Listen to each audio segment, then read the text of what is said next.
What's up, guys? Back with the mission stories here again.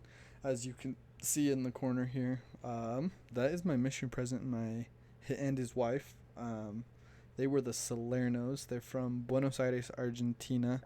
They're awesome mission presidents. Um, this was me in the mission home. This is the day I got to the mission field. Um, let's just say the travel time and the whole traveling experience for me to get to my mission was utterly insane. Um, I left, I believe, 8:30 a.m. to the airport in Salt Lake City, Utah, and in order to get to the airport in Salt Lake City, Utah, all there were 72 of us, elders and sisters, traveling to Argentina. All 72 of us piled onto a bus. That bus then took us to the train station, the rail station. That rail station, we had to load on all 72, or it was probably close to 150 suitcases, because most people had 2 to 3 suitcases each. Um, we had to load those all onto a rail car within under a minute, because that was the stop time. So they literally had us like practicing, like, this is what you have to do. Anyways, long story short, um, we had to pack all those suitcases into the rail car, and we just like all the missionaries just jammed in this rail car. And it was a Wednesday, and the train systems, they knew what was going on, and people on the train that rode the train knew what was going on, and they just knew to just avoid this car because all the missionaries were on it and just having to go. So we literally, all of us, just crammed into this cart, and we just took off. And so we traveled from the MTC by bus to the rail cars. The rail cars, we had to switch to another set of rail cars in order to get to Salt Lake City, the airport that we were flying out of. So we then switched over to the other rail cars, took all those rail cars to the Salt Lake City airport, where there's just a stop where you got off and you walk to the airport. So we got off, we walked to the airport, got through security, checked our suitcases, and then we sat in the airport for probably 3 or 4 hours. Um, I remember going with my companions, and we got my last meal in Utah was oh goodness sakes, a gyro. It was a gyro, and I remember, it was so good. Anyways, after a couple hours, we got on a flight. We boarded a flight, and that flight took us to the Atlanta, Georgia airport, where we all got off that plane and then got to the airport there. And so we were in the Georgia airport, I think, for 4 or 5 hours. It was quite a while. And then my last meal there was Panda Express. That was my last meal in the U.S. for 2 years. We boarded our flight, which the flight from Salt Lake to Georgia was about 6 hours. The flight from Georgia to Argentina was a straight shot, and it was 14 hours long. That was a long flight, and I remember I got on the plane, and I sat down in my seat, and I was like, "Here we go. This is real life right now, man." So I got on that flight, and we flew, and we landed in Argentina the next morning. And I remember we were getting off the planes. We had to go through customs. We went through customs, and I did not know what was going on because nobody spoke English. Then there was nobody to ask, and none of the missionaries really spoke Spanish, so we were on our own. So we got through customs, we picked up our luggage, and then I remember we walked out into the airport of Buenos Aires, and I was sitting there, and I was all like, oh my gosh, this is crazy. And I remember as we walked through these double sliding doors, we walked through, and I see an elder, a missionary, standing there. Two elders from, I believe it was the Buenos Aires West Mission. They're both from the U.S., and I remember I walked up to the elder, and I said, I can't remember exactly what I said, but I'm Elder Passy. Where are we supposed to go from here? Because we were told originally that there were going to be elders waiting for us in the airport to divide us up and tell us where to go when we got to Argentina. So anyways, I walk up to him. He had a clipboard with all of our names on it, and I said, I'm Elder Passy. And this kid, dude, he freaking looks at me and in Spanish, and he was from the U.S. His name was like Elder Smith or something. So anyways, he goes, no hablo inglés. I'm all like, bro, come on. And I said, mi nombre es Elder Passy. And he looks at it and he goes, no tengo su nombre. And he turns around and walks away. So he's like, I don't have your name on my clipboard, and walks away. And I was like, what? And then my companions, they did the same thing. He told them we weren't on their clipboard. So they kind of just left us there to be desperate. it was interesting. 69 of the other missionaries, because 3 of us, me, Elder Bernhardt, and Elder Frame, we weren't on their list. And so they took the other missionaries and they just left. And so Elder Frame, Elder Bernhardt, and I were just standing there in awe, like, what is going on? This is what? I don't understand. And I kid you not, this little Argentine dude, old Argentine dude, walks up to us, reaches in his coat pocket, and pulls out a piece of paper about this big. And it said, Elders, Mission, Comodoro Rivadavia. And we walk up to him. Me and my 2 companions walk up to him. We're like, that's us. Like, we're Elder Passy, Elder Bernhardt, and Elder Frame. He goes, ven. And so we take all of our luggage. We start following this guy out to his car. And dude's got this little teeny tiny car, like barely bigger than a smart car. It was just a small car. And he looks at us and he looks at all of our luggage and he's like, it's not going to fit. And the funny part is, on the way out to the car, Elder Frame dropped his suitcase and some random dude picked it up and then insisted that Elder Frame pay him $5 to walk his luggage to the car. That was pretty funny. But anyways, we get to the car. This guy looks at us and he goes, put your luggage, and he, like, in broken English, Spanish, goes, put your luggage in the car. And so we just shove everything in the car. And he goes, he's like, voy a volver. Like, okay, he's going to come back. Okay. And he just leaves with our luggage. And so we walk back in the airport, and right inside the doors of the airport was a McDonald's. So we just sat at that McDonald's. And we sat there for a good probably hour and 20 minutes. And I'm sitting there like freaking out. I don't have my mission president's number. We're in Buenos Aires. We don't speak Spanish. Some random guy just took our luggage to who knows where. And so we sat and we waited for an hour and 20 minutes, and I started getting worried. I was like, oh my gosh, this dude stole our luggage, stole everything we have. We don't have anything. We're stuck in a foreign country. We have no way of calling home. We have no way of doing anything. And I'm having like a panic attack. I don't know what to do.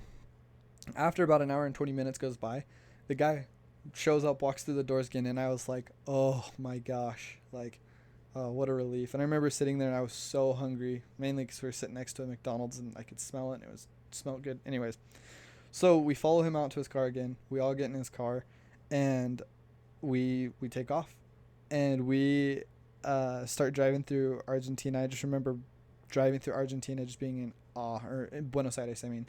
We're in Argentina, but we're driving through Buenos Aires being in awe. It's a beautiful, beautiful city. And we're just driving through, and I'm just like amazed with the beauty of the city, how just amazing it was.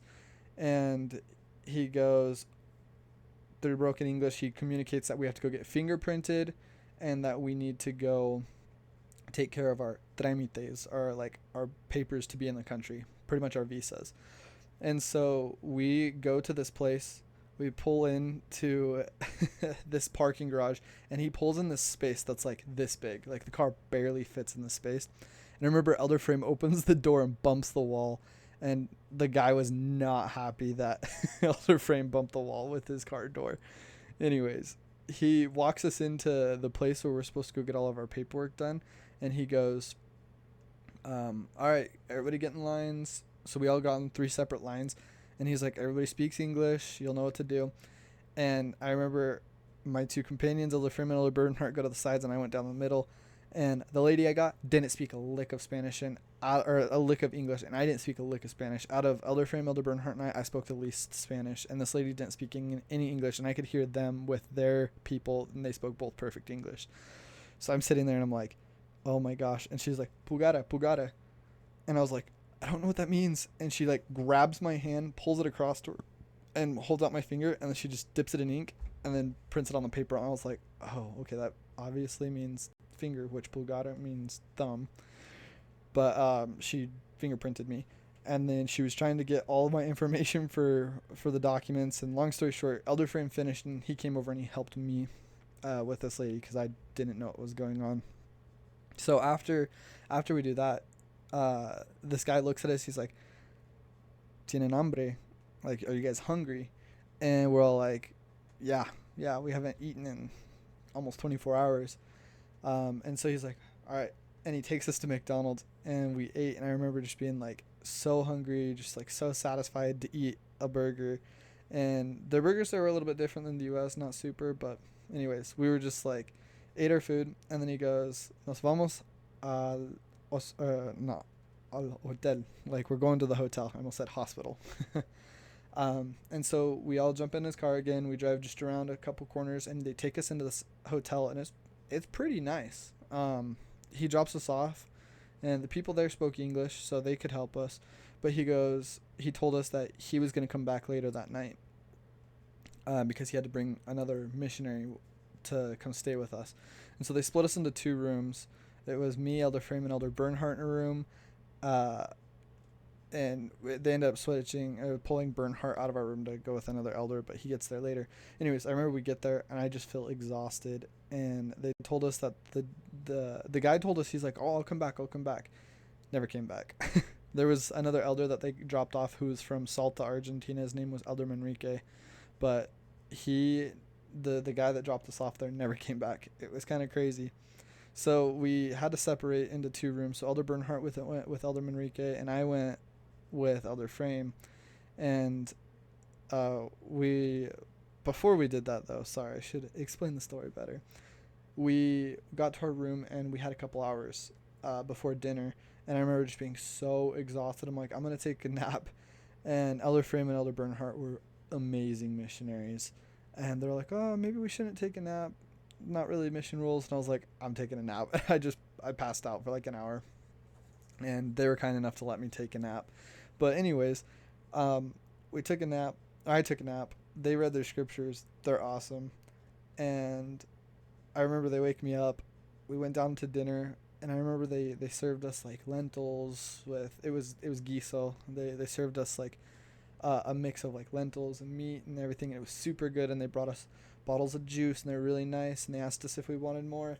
And we didn't really need any more. And then we finished dinner, and we went back to the room, and all of a sudden we get a knock on our door after about 30 minutes, and in walks in Elder Manrique, and we're like, what the, okay, who is this guy? He's like, oh, I'm going to the mission with you. We're like, oh, okay, that makes sense. So good missionary, he had come home for some health issues, and then he went back out, and was coming to our mission. And so, long story short, we meet up with him. Elder Bernhardt goes with him for the night. I go with Elder Frame, and that's that. We spend the night. We woke up the next morning at 5 a.m. We get a phone call, and they're like, you guys ready to go? And we're like, ready to go. They're like, to the airport.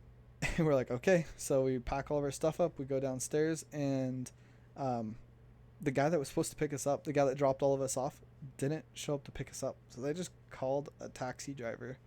He drove us to the airport. And I remember being like, oh my gosh, like, what is this? This is insane. So this taxi driver drops us off at the airport. We go in the airport. We have no idea what we need to do. We have no idea where we're going, what's happening, this, that, or the other. And we walk in the airport, and luckily there was another missionary going to our mission, Elder Garcia from Mexico, and he was there with a guy from the MTC, and that guy from the MTC got us breakfast, and he helped us check our luggage, and he took care of everything for us, and it was thank goodness that guy was there.